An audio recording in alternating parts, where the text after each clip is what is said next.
In the 1950s, this land was still under colonial rule until the successful Dien Bien Phu campaign ended the existence of the tricolor flag, blue, white, and red. Back then, Ton Ha Commune was a region where more than 90% of the land was covered by dense primeval forests or vast fields of reeds as tall as a person.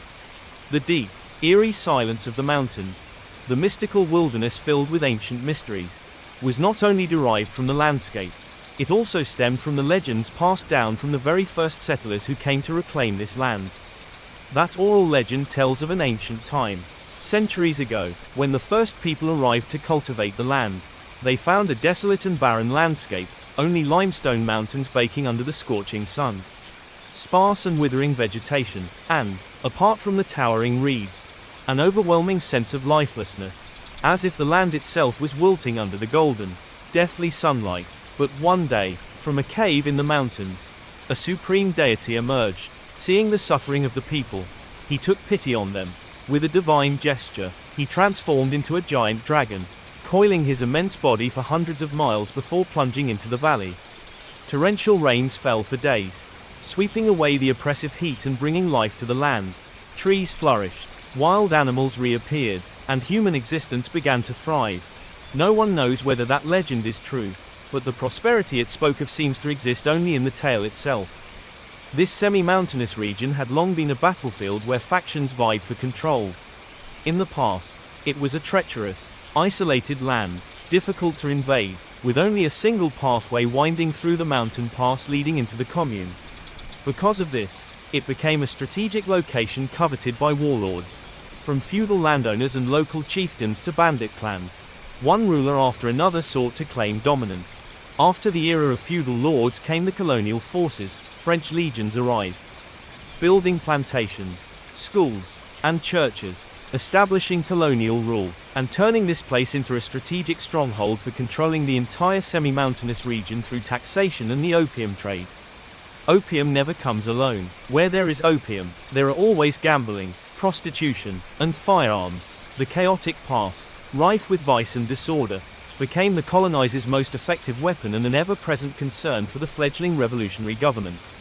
But no matter how dark the past was, it has long faded into history, especially after years of war and bloodshed. Now, the land has returned to its natural tranquility, as silent as the towering peaks surrounding it. Yet silence often harbors mysteries, much like the legend of the supreme deity who once brought life to this land.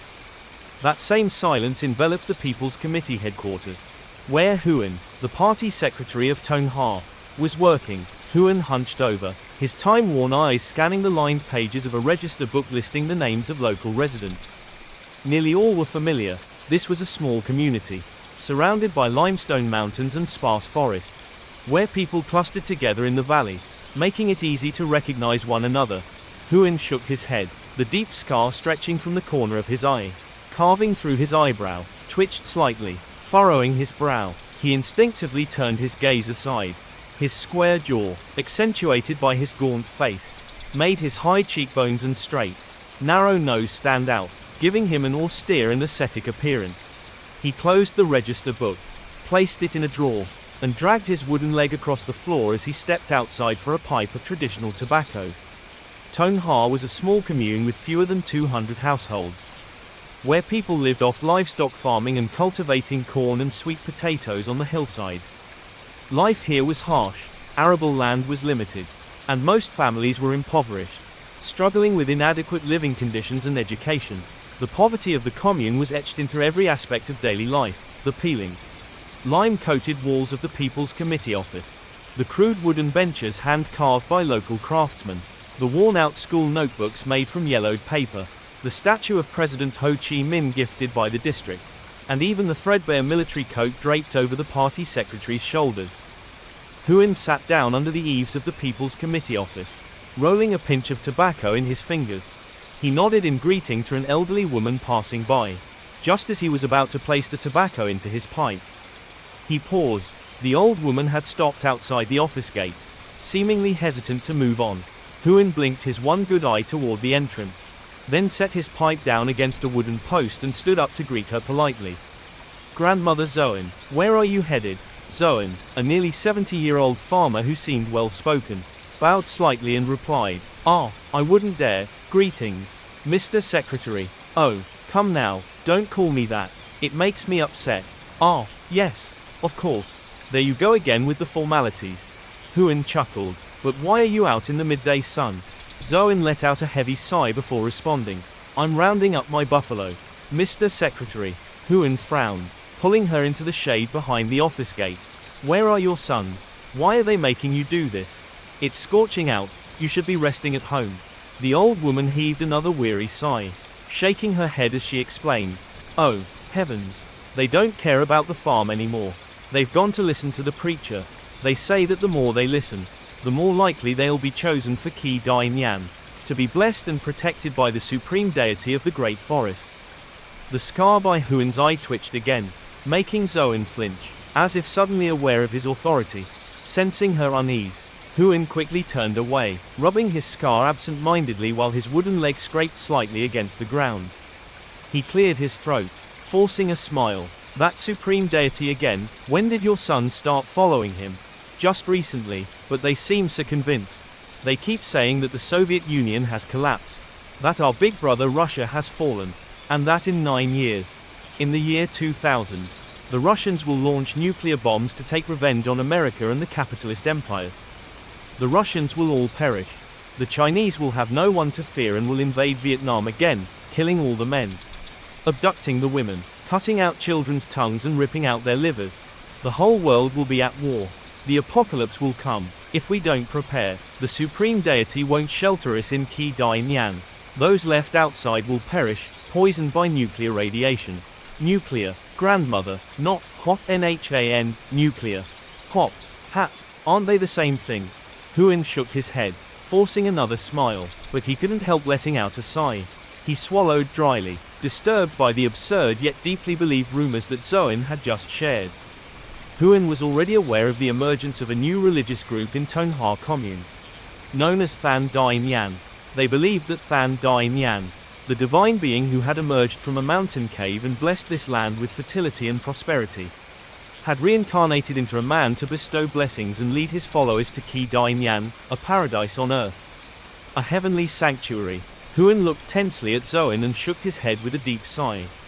"All right, let me handle this slowly. In a few days, I'll visit and talk to them to understand the situation better. I can't wait. This afternoon, while the weather is cool, I'll go to Vu's place to see what kind of cult they're practicing. Then drag my sons back home." Zoan replied determinedly. With that, the old woman shuffled out through the creaky gate, which was made of slanted Kyo wood planks barely holding together. As she reached the main road, she turned back with a sorrowful glance, seeing the party secretary limping as he dragged his wooden leg, pursing his lips as he closed the sagging wooden gate of the People's Committee office. Back inside, Huan sat on the office steps, lit his tobacco pipe, and exhaled a long sigh, watching the wisps of blue smoke dissolve into the air. Than Dai Nyan, Trin Van Vu had emerged just a few years ago. Yet he had quickly gathered a large number of followers. Emerging might not be the right word, as Vu was originally a local, born and raised in this very land. 7 years ago, he had been imprisoned for theft and robbery. Due to his good behavior and sincere repentance, his 10-year sentence was reduced by half. After being released, Vu returned to his hometown and married a woman named Nguyen T. Mui, a registered resident of Sun Tay. He survived on a barren piece of family land, perhaps borrowing money from friends and relatives. Vu managed to scrape together a small sum.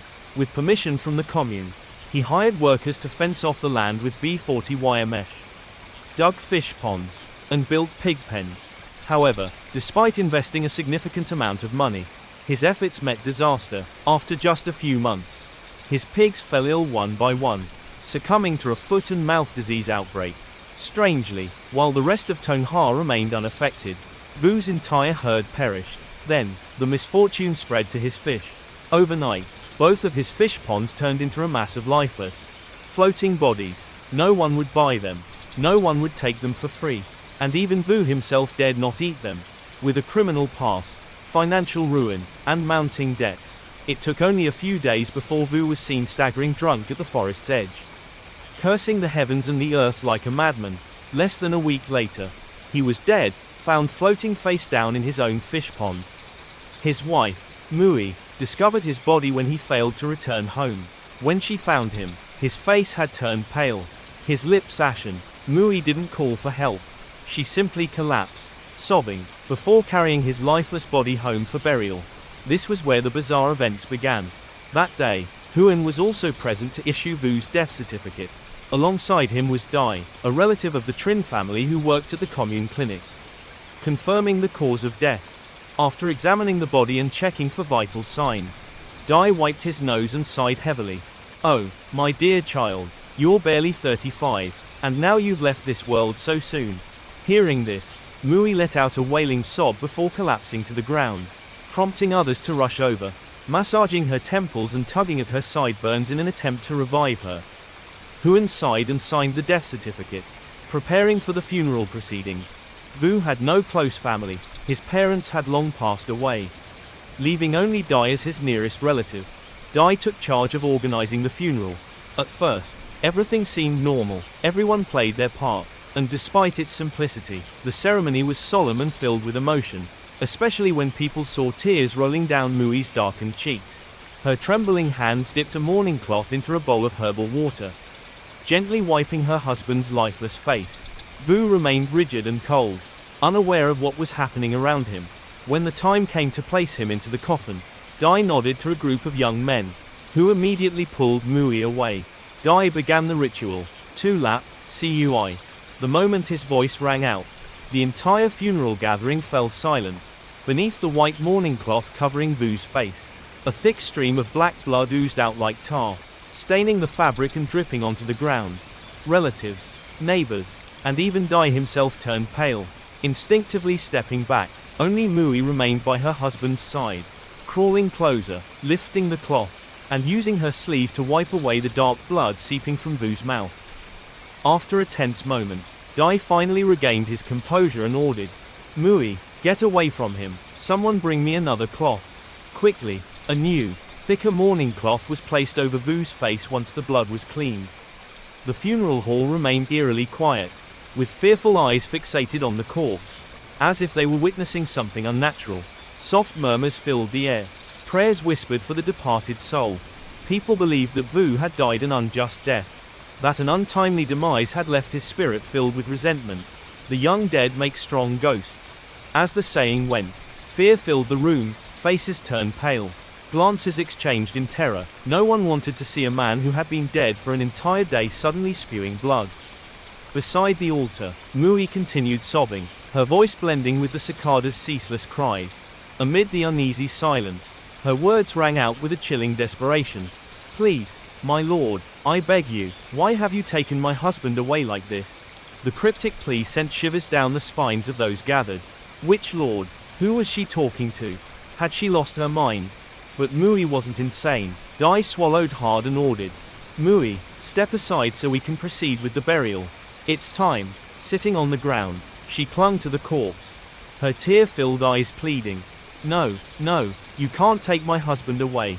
He's not dead. My husband is not dead. You crazy woman." Dai snapped. A few young men tried to console and pull Mui away, but she clung tightly to Vu's body. As she grasped him, pulling in distress, Vu's rigid corpse suddenly rolled onto its side. Dai's eyes widened. "Mui, what are you doing?" But it was too late.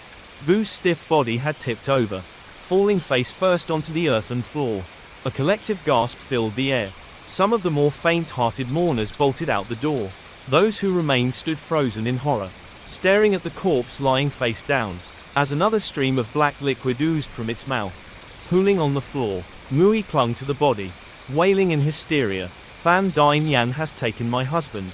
Fan Dai Nyan has taken him. He told me so. Don't let the Lord take him away. Oh heavens, we already offered him our fish, our pigs, everything." As she screamed, she shook her husband's body desperately. After a stunned pause, Dai rushed forward, yanking Mui away. With a loud crack, he slapped her across the face. Mui collapsed to the ground, blood trickling from her mouth. At that exact moment, Vu's corpse violently convulsed. That moment still haunts those who were present at Vu's funeral. The tightly wrapped corpse convulsed like a curling wood shaving before jerking violently, spurting black blood from its mouth onto the ground in a horrific, chaotic scene. People panicked, screaming and fleeing, overturning the coffin and the memorial tablet prepared for the deceased. A few, too terrified to run, collapsed into corners of the house. Frozen in shock, the dimly lit, incense-filled three-room house was now engulfed in an overwhelming sense of horror and confusion. Mui, seemingly unbothered by the split on her lip from her uncle's slap, lunged toward her husband's body. She tore apart the burial shroud that had been tightly wrapped around Vu. In a corner, Dai sat huddled, trembling. Near him, someone muttered through tears, corpse possession, but perhaps it wasn't possession. After vomiting all the black blood, Vu shakily grabbed the bed frame and pulled himself upright. His eyes, wide and wild, darted around at the terrified faces surrounding him. The Saint sent me back, the Saint sent me back, the Saint sent me back. He repeated it exactly 3 times before collapsing unconscious. That was the first and only time Party Secretary Huan personally tore up a death certificate, replacing it with a witness statement verifying that Vu had, in fact, returned from the dead. Dai didn't seem too troubled either, explaining to everyone that it was likely a case of clinical death, a rare occurrence in remote areas like Tonha. The government intervened, medical personnel provided scientific explanations, but the only thing people truly believed were the 4 words Vu uttered when he came back. The Saint sent me back. They began connecting the dots, Mui's frantic words during the funeral, the strange events around Vu's farm, and his unusual death. Vu hadn't died, the Saint had returned him. After stepping back from the brink of death, Vu changed completely. He no longer left the house, refused to bathe, and for months ate only plain rice with sesame salt.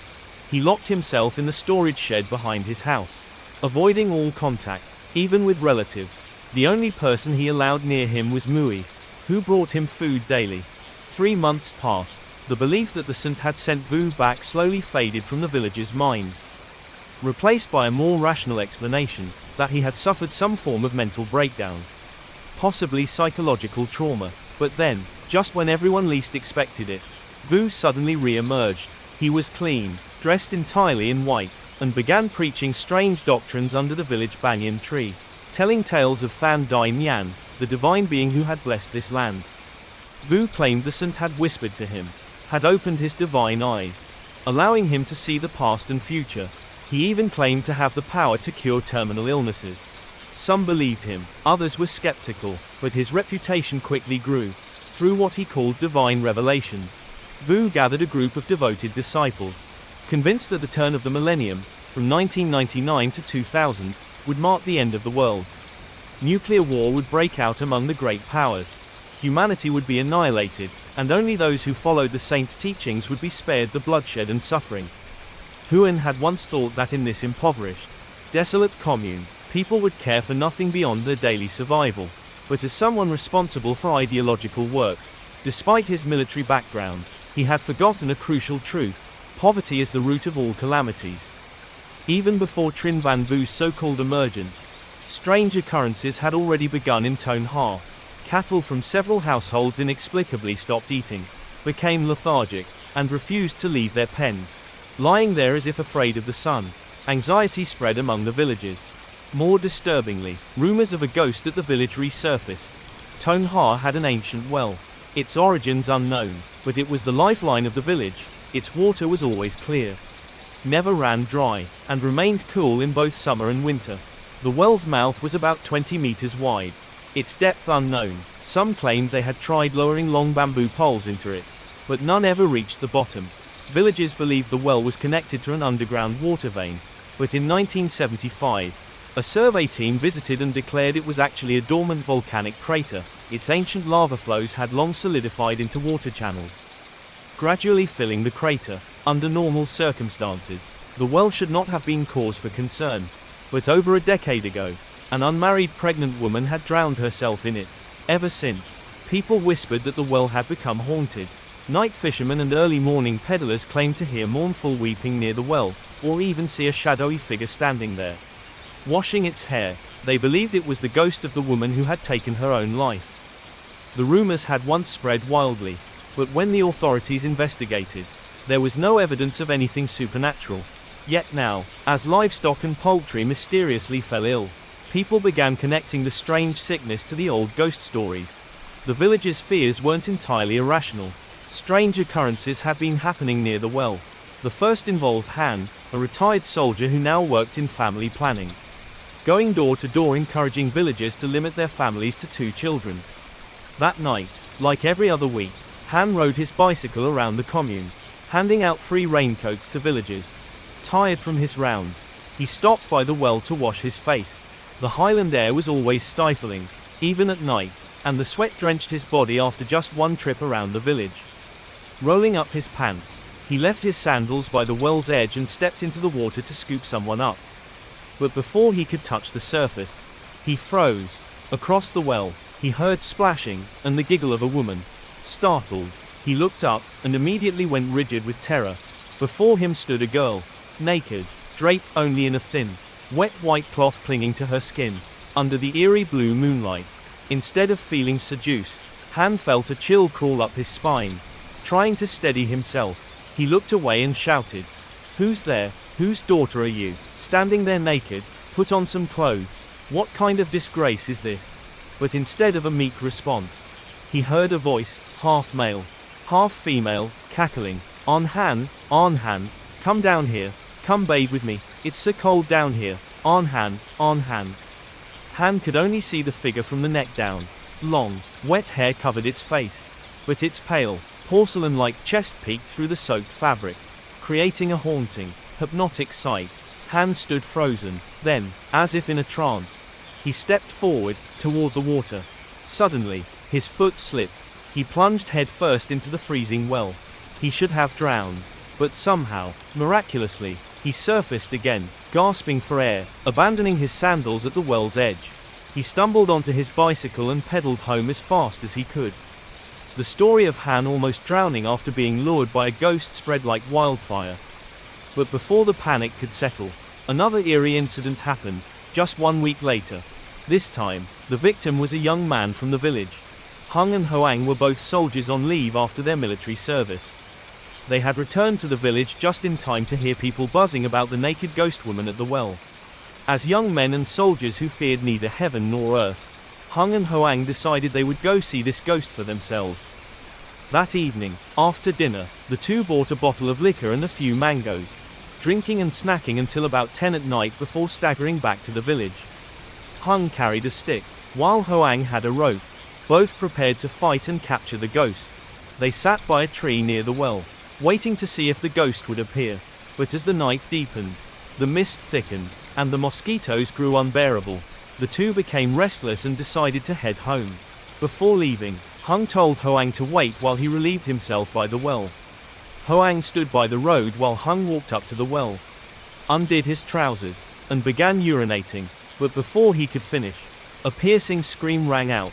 "I'm dead," Hung shrieked. Then came a dull thud, followed by a splash. Hoang turned just in time to see Hung vanish into the water. Panicked, Hoang screamed for help. The villagers, hearing his cries, rushed out with torches and lanterns. That night, the young men of the village barely slept as they took turns diving into the well to search for Hung's body. It wasn't until dawn that they finally pulled him out. By then, Hung was stone cold. A massive wound marked the back of his head, exactly where blood had been found on the stone steps leading down to the well. But the most terrifying detail was the dark purple handprint imprinted on his ankle. It was then that people began whispering the ghost woman had pulled Hung into the well. The first death connected to the spirit of the pregnant woman sent shockwaves through the entire commune. Previously, the area around the well had been a bustling hub where villagers gathered, not only for daily activities but also for trade. But after Han's ghostly encounter and Hung's death, people stopped going there. They moved their marketplace elsewhere, and no one dared to fetch water from the well anymore. Everyone feared that the well was cursed, that the ghost of the drowned woman needed a replacement soul before she could reincarnate. This fear persisted, until the day Trin Van Vu emerged. That was the day he arrived at the well, dressed in flowing white robes, his head wrapped in a ceremonial scarf, carrying a small cloth bundle under his arm. That day happened to be market day, and all the households in the commune were gathered there. Vu walked barefoot, his long white robe giving him an otherworldly aura. His face was solemn as he laid out a brown cloth on the ground, placing in front of him a wooden bell, a banana tree stalk, a small bowl with a boiled egg, and a bunch of unripe bananas. Under the bewildered eyes of the villagers, Vu knelt on the brown cloth, facing the well. He closed his eyes and began chanting, rhythmically striking the wooden bell. No one understood what he was doing, but after about half an hour, Vu stood up. He stepped onto the stone steps leading down to the well, reached into his cloth bundle, and pulled out a white sheet of fabric. Standing at the well's edge, he let one end of the fabric fall into the water. Slowly, the cloth soaked up the water, darkening as it absorbed moisture. Then, footprints appeared, large, black footprints, as if belonging to a man, rose from the well, stepping along the fabric toward the offering bowl on the ground. A murmur of shock rippled through the crowd. Some villagers fell to their knees, pressing their hands together in prayer.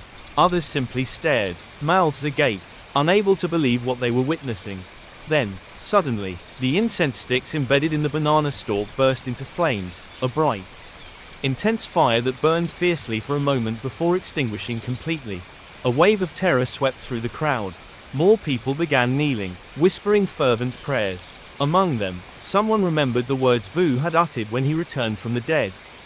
The saint sent me back, the saint sent me back, the saint sent me back. But Vu's work was not yet done. After gathering his ritual items, he walked from house to house, visiting every family with sick livestock. He had spent months in seclusion, yet somehow, he knew exactly which households had ailing animals. He moved with purpose, as if guided by an unseen force. At each home, Vu said nothing. He did not greet or acknowledge the owners. Instead, he walked straight into their barns and coops. He fed a pinch of grass to one cow.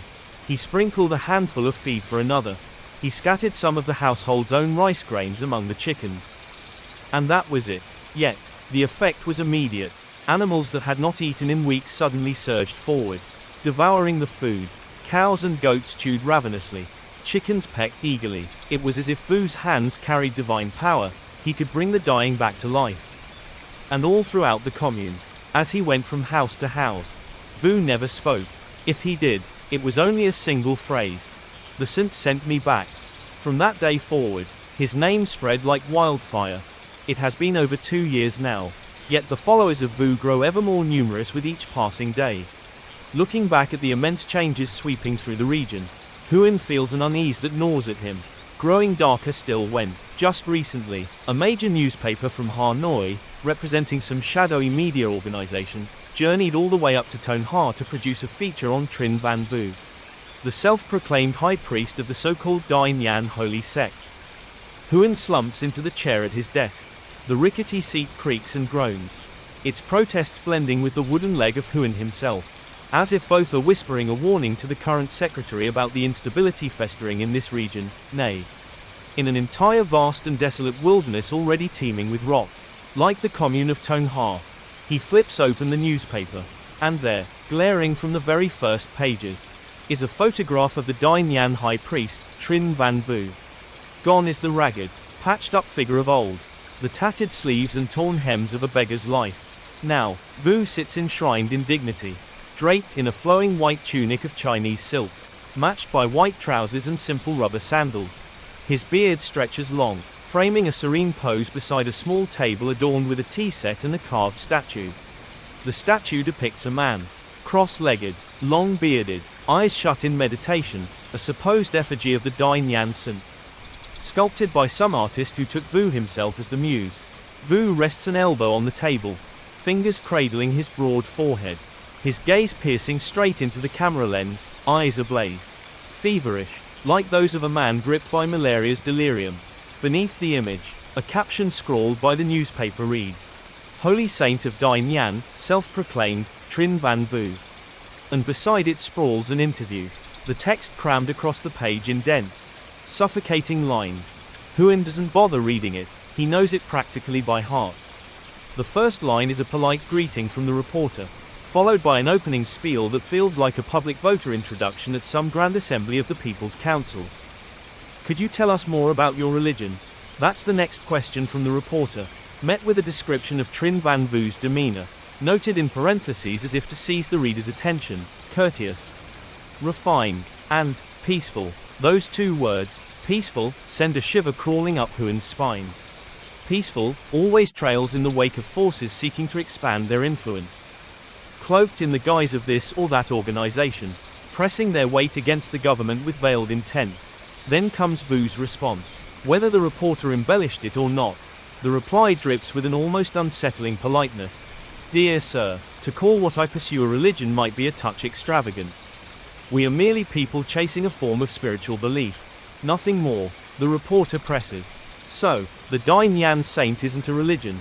What exactly is it, then? Does it bear any ties to other faiths like Catholicism or the mother goddess worship? Once again, the notes paint Vu as a figure of sanctity, a paragon of grace. No, sir, not at all. This is a local belief, unconnected to the saints of Christianity or the upper goddess of our nation's mother worship. If you, dear reporter, have studied Tonghua, you might know the legend of this land's founding. Old tales say this place was once a forsaken wilderness, sparsely populated, where frail humans struggled against nature's cruelty. One year, a figure emerged from the deep mountains, teaching the people to grow rice and corn, to channel water, to carve homes from the cliffs alongside them, giving the masses a livelihood.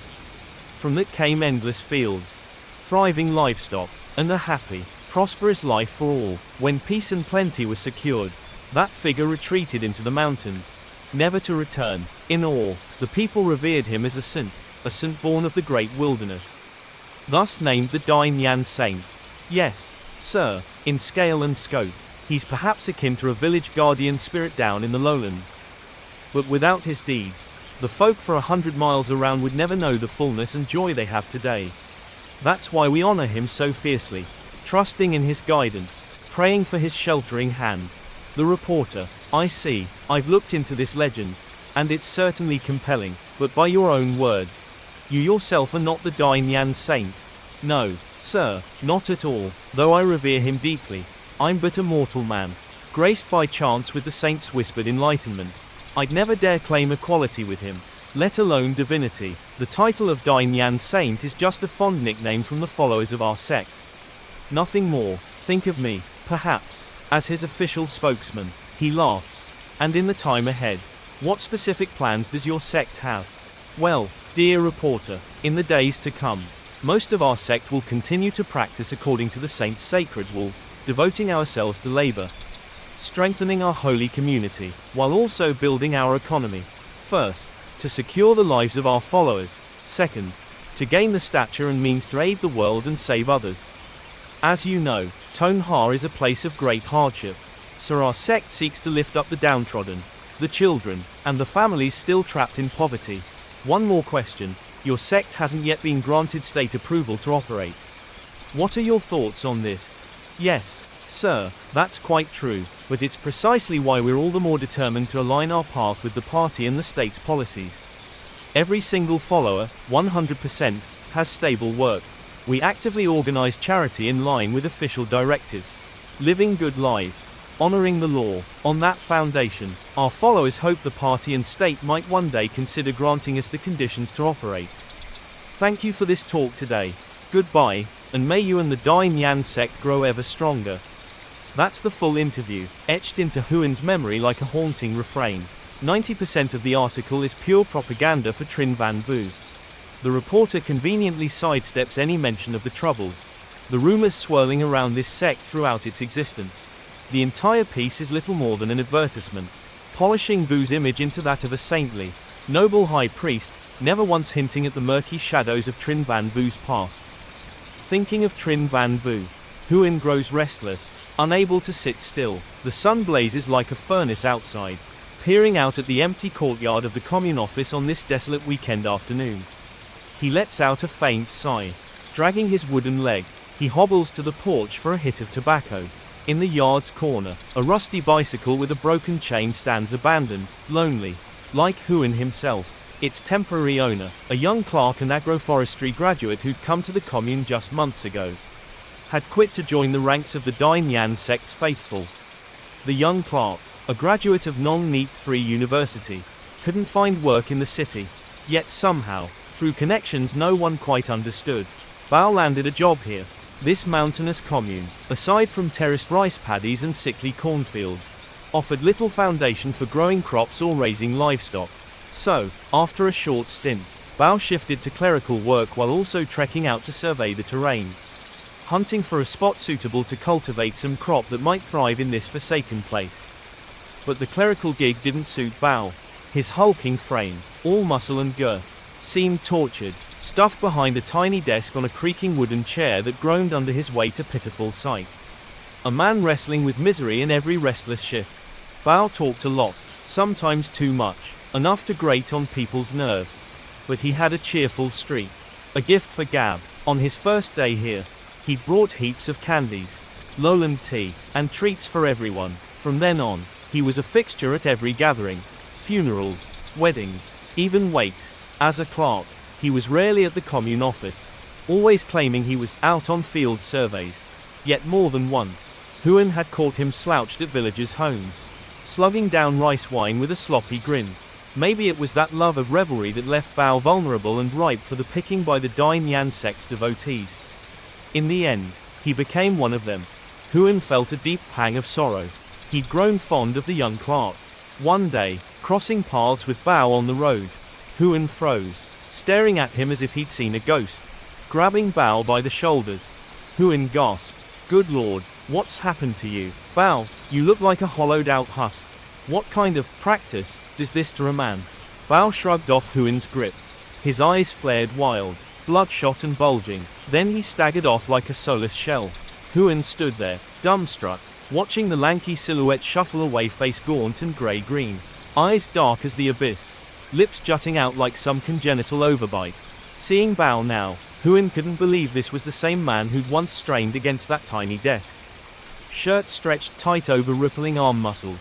Now, Bao was a cicada's husk, a starved wraith straight out of famine footage from the Year of the Rooster.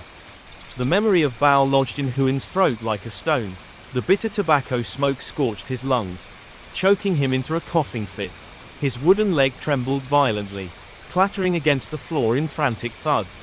Dusk was settling in. The sky loomed heavy, a bruised black smeared with congealed streaks of red bleeding into thick, oppressive clouds. The air pressed down, stifling heat. Huan swiped at the sweat streaming down his forehead, then froze out on the road. A figure slipped silently past. Swallowing hard, Huan lurched to his feet, unsteady. By the time he reached the gate, the white-clad shadow had vanished behind a bamboo thicket. It was Mui, wife of the high priest Trin Van Vu. Beyond the bamboo, Mui paused, glancing back with a start, sensing someone trailing her, but no one was there. The day had grown too late. She'd missed the last bus from the county after lingering at the market, where folks kept clutching her arm, pestering her with questions about the sect, how to join, what to do. Mui mumbled vague replies, brushing them off, telling them to visit in person. By the time she left, the final Hio bus had rolled out of the depot, leaving her to trudge along, waving at passing vehicles in faint hope. Then came a familiar face from the commune, pedaling by on a bicycle. It was Tuop, a man whose son was among the sect's faithful. Seeing Mui hobbling along, basket in hand, he screeched to a halt and hollered, "Hey there, Holy Mother." Mui flinched, waving her hands frantically, her face twisting. "Oh heavens! Tuop, don't call me that. I don't know a thing about saints or gods." Tuop forced an awkward grin, backpedaling. "Oh, well, my boy keeps calling you Holy Mother, so it's stuck with me. But why are you walking like this?" "I missed the bus, got caught up shopping at the market, lost track of time." Tuop insisted she hoped his bike walking would spoil the meat. After a stretch of pedaling, he glanced back at Mui and clucked his tongue. "Why not get your husband? I mean, ask the high priest for a bike or something. Dragging yourself around like this, it's pure misery." Mui scratched behind her ear, managing a smile that looked more like a grimace. "Where'd the money come from?" "Tuop, he's called a high priest, but he hasn't got 5,000 dong to his name." The followers swarm in droves, offering cash and donations, but he flat out refuses it. He's been feeding dozens of us for so long now. Tuop's jaw dropped. "Really, Lord Almighty? Then where's the money for you to cook for all those people?" "I've got to beg for it," Mui said. "It's tough. Tuop, the saint must have taken pity to send my husband back to us." But at this rate, we'll all be out on the street soon. Tuok nodded, sympathetic, then sighed and shifted gears. So, how's my boy Chuck doing in there? Been a month since he joined. Left with nothing. Don't know how he's eating or living. Mui perked up. Chuck's hard working, sir. Mornings. He studies holy doctrine. Afternoons. He's out laboring, growing crops with the others. They're tending some new tea hills now. Good thing that an agro-engineer joined up. Or we'd starve for sure. Still, tea doesn't turn a profit quickly and keeps me worried. Tuok clucked his tongue again, muttering under his breath. Damn fool kid. When I get home, I'll tell the wife to send up a few sacks of rice. No, Tuok, don't. We won't take it. Lord above. If you don't, how'll you feed all those mouths? Listen, Mui, like the old folks say, you need food to uphold the faith. The high priest's taken my boy under his wing, plus all those orphans and followers I moved to. Truly, out here, we figure you're all living well inside. But who'd guess you're out begging like this? No, I'm telling the wife to haul up some rice. But, what's that? Now, this is our gratitude. Would the high priest really turn it down? Tuok's voice boomed like a bark, but his heart felt lighter. He pedaled on, lugging Mui atop his patched-up bike with its straw-stuffed tires. Not feeling a shred of strain, Mui returned home and immediately immersed herself in preparing meals, assisted by a few other female devotees who lived together in a side house on the right side hill. The sacred site had initially been within Vu's home, but as the number of followers grew, they gradually spread out, some cutting trees, others clearing the land, erecting fences, and driving stakes into the ground. Over time, the once barren hills, previously overgrown with wild myrtle and palm, transformed. Now, they were lush tea plantations, dotted with thatched roof huts, creating a scene of serenity, almost like a celestial retreat, especially on misty mornings when the fog hung low, merging with drifting clouds. Mui set down her shoulder pole, the baskets resting at her feet. Almost immediately, someone stepped out from the row of houses. She called out, I just saw old man Tuok. He gave us nearly 100 kilos of rice. Chuck kept his head lowered, glancing at the two baskets containing more than a dozen aluminum food carriers filled with rice. Then, nodding, he asked, did my father say anything else? Not much, but his attitude seems to be changing. I see, my father is stubborn and set in his ways. But I believe that with our master's kindness, it won't be long before he is enlightened. Mui did not reply, only smiling and nodding before picking up her load and walking away. Chuck carried the food carriers inside. The night was cold, the seasonal winds carrying a chill, a fine mist draping over the hills. Occasionally, the wind would shake the banana trees beside the house, making their broad leaves tremble and rustle as if some unseen spirit had just been summoned into the world. Beyond the thick, sun-dried mud walls, each nearly 2 hands wide, what once seemed like a heavenly paradise took on a different, darker form. In the dim glow of 9 flickering candles, distorted shadows wavered against the walls, dark, featureless figures cast by the trembling flames, their eerie glow giving off a spectral, otherworldly presence. The air was dense, saturated with the stench of sweat, damp earth, and the acrid, sour scent of human bodies, making anyone stepping inside instinctively wrinkle their nose. A low, rhythmic murmur filled the space, monotonous chanting, trance-like, filled with cryptic, esoteric phrases. Occasionally, the hypnotic verses were interrupted by the solemn chime of a ritual bell, its sound vibrating like an echo from some ancient, forgotten past. Dine Yan, the Holy Spirit, may your wisdom spread to all corners of the world. Dine Yan, the Holy Spirit, may your wisdom spread to all corners of the world. Dine Yan, the Holy Spirit, may your wisdom spread to all corners of the world. 3 times, the mantra was recited. Then, a single, louder chime rang out. Immediately, the dark figures on the wall shifted, turning their hollow white eyes toward the door. In the murky candlelight, thin, bony hands stretched forward, trembling, reaching for the food carriers. The bronze ritual bell hanging from Chuck's wrist quivered slightly. Under the dim light, he saw each food carrier being carefully lifted, held aloft in reverence by those hidden in the darkness. He gave a small nod. Lifting his bronze rod, he tapped the bell once, a silent command. The hands slowly lowered, the lids were removed, The faint aroma of rice mixed with sesame salt rose into the heavy air, blending with the thick scent of human sweat. Chuck wiped his nose, checked his watch, then pressed a button on an old radio cassette player. The tape began to spin. A static-filled hum filled the room before the recorded voice of the master emerged, low, steady, deliberate.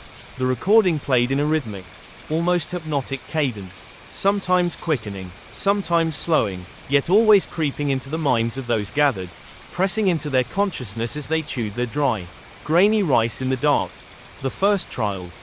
When Chuck first came here, he had experienced this exact moment. The trials, both mental and physical, were merciless.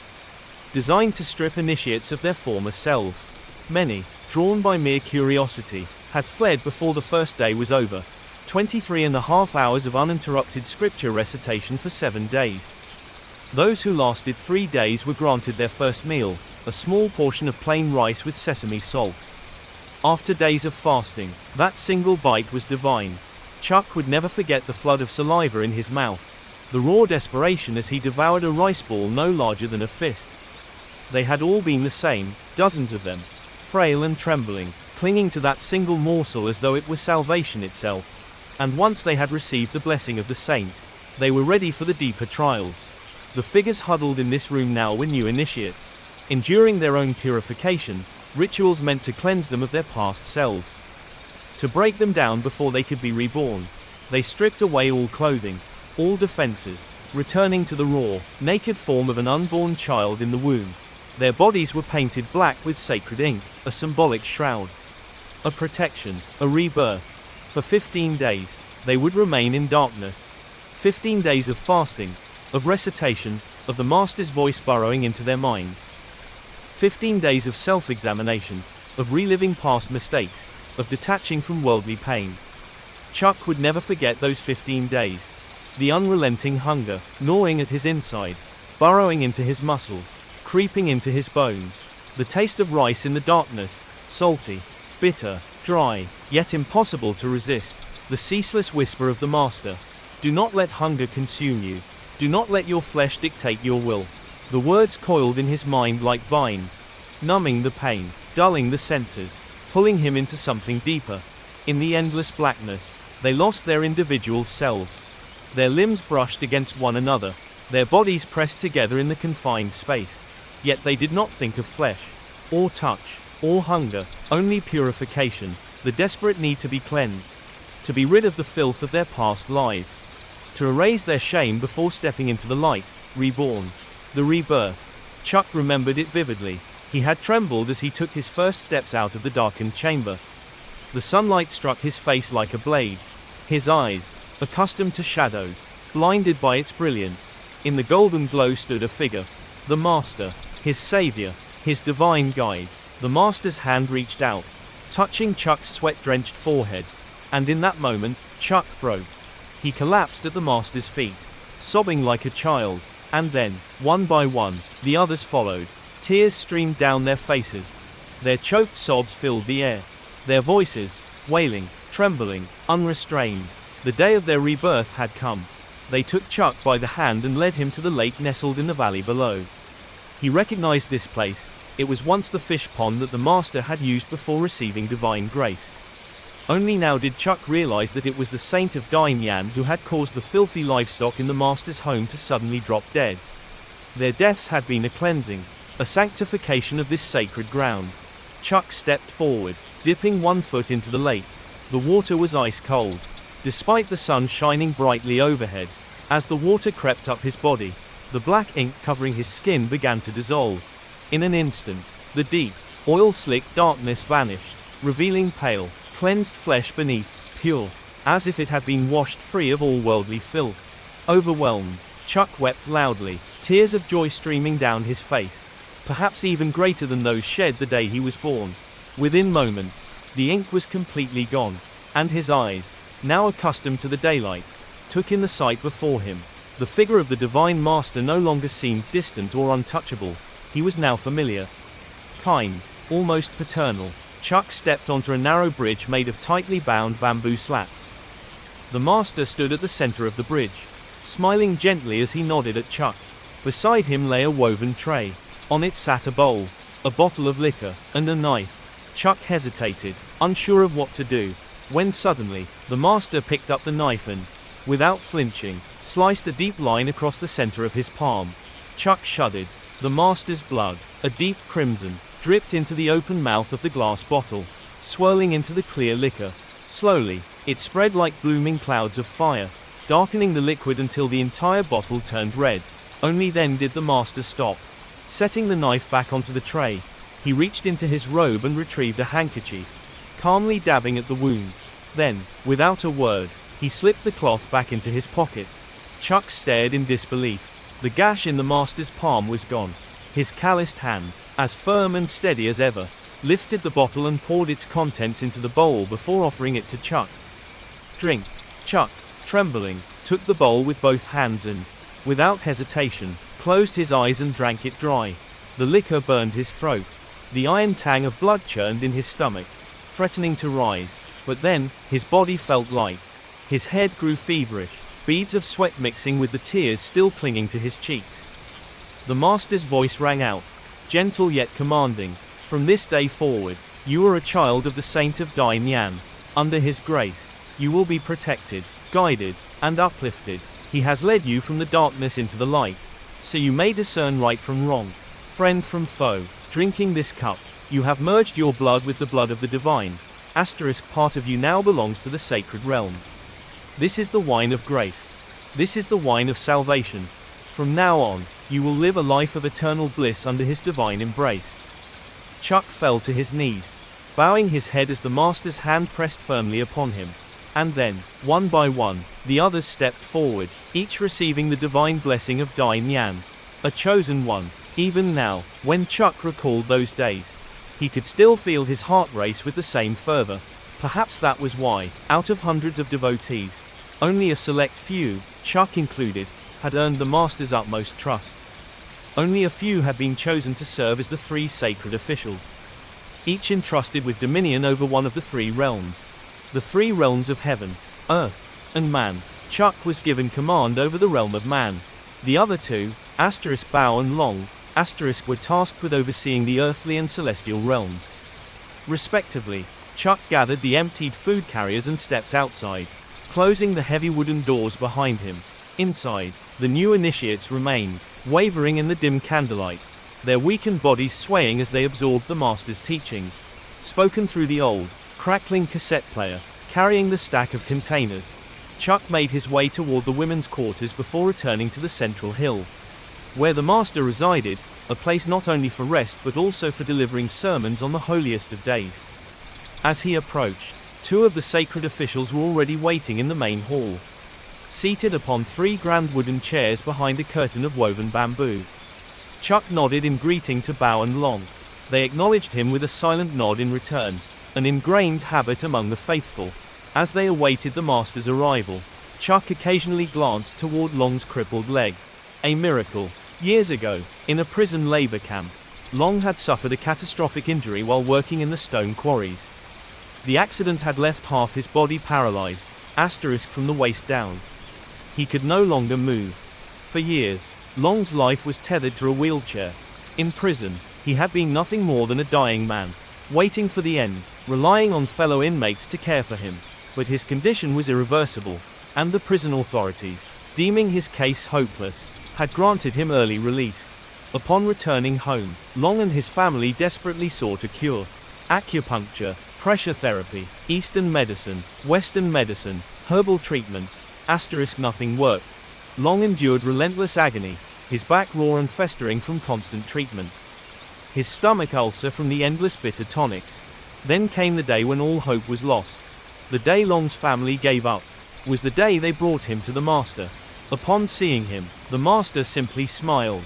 He touched Long's withered knees and said, "Stay, I will heal you." 1 week has passed, then 2, then 3. Every day, the master visited Long. He spoke to him. He laid hands upon him. He gave him food and water. People noticed Long was changing. He laughed more, his eyes no longer hollow. Then, one morning, it happened. The master stormed into the room, his face ablaze with divine purpose. In his hand, a pair of scissors. Before Long could react, the master plunged the sharp metal straight into his leg. A bolt of pain shot through Long's body, sharp, searing, unbearable. Long screamed. He recoiled, pressing his hands to the ground, instinctively kicking backward, and then he realized. He had moved. Staggering, panicked, he stumbled out onto the courtyard, his wounded leg bleeding, his breath ragged. For the first time in years, he had stood. Long had been reborn. From that day forward, he never went home. His body had been healed, but so had his soul. Long became a disciple of the Saint of Dai Nyan. The arrival of the master. Now, seated in the hall, Chuck still saw the old scar on Long's leg, pink. Swollen, an unnatural protrusion of flesh. Then, a sound. A door creaked open from the back chamber. All three sacred officials immediately sat upright, their posture rigid. The master entered. His eyes burned with an unearthly light, his pupils gleaming, reflecting the glow of the red lanterns hanging from the ceiling. The darkness stopped at the threshold. For in this place, the master was the light.